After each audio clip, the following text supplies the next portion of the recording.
the ground shake.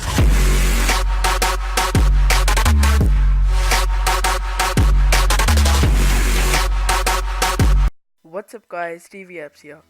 Today I'll be showing you how to make a profile picture for YouTube using Photoshop. So if you're trying to make a YouTube channel and you just need that logo, today I'll be showing you how to make it. Firstly, open up Photoshop, then go to File, then click on New, and then you want to make the width 800 and you also want to make the height 800. Make the background contents transparent and then click OK. Now what you need to do is decide what you want the background to be. You could use something like this, which is a radial background, or you could use a textured background. I'll be using this radial background, so just click on View Image, then Save Image As, and then save it to wherever you want it to be.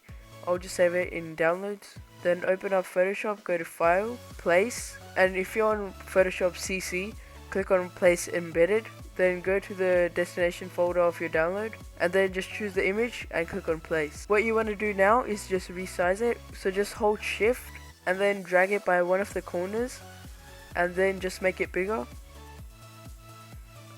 And I'll do the same for the bottom right hand corner. Just hold shift and drag it, make sure it's all lined up, and then just click on this tick mark over here. Now we can type in the text we want it to be. So I'll just put in DvApps and choose a font that you like as well. I'll be using a font called Space Comics. I use that a lot. A download link to that will be in the description, so please be sure to check that out. Once you've typed it in, just click on the tick mark, then press Ctrl T and then just drag it to where you want it to be and then press the tick mark once again. Now right hand click on the text layer and go to blending options, and then you can choose any of the effects you want to add to your text layer. I'll just add a stroke. I'll make it about 10px. Also I like a gradient overlay, and then I'll also put a pattern overlay and also a drop shadow. Just turn that down a bit. I'll also put a color overlay so that it matches with the background. I'll just make it this color over here, then click on OK, and I'll just turn down the opacity. And if you want, you could even add a bevel and emboss so that it looks more 3D. Once you're happy with all the effects, just click on OK over here and it will save all the effects that you've chosen. That looks pretty plain and boring, so we want to make it look better. To do that, just go over to the rectangle tool and right hand click on that. Then choose the ellipse tool and just make like a circle around the text. I'll be just changing the fill to nothing, and I'll make the stroke a white color.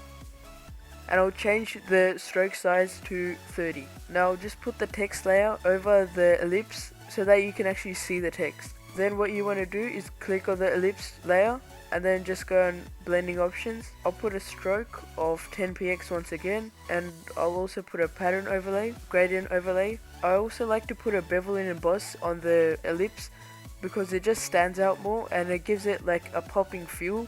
So just click on the bevel and emboss, and I'm going to make it a bit bigger. That looks good there. And I'll also put a drop shadow, and I'll make the spread less and I'll increase the size.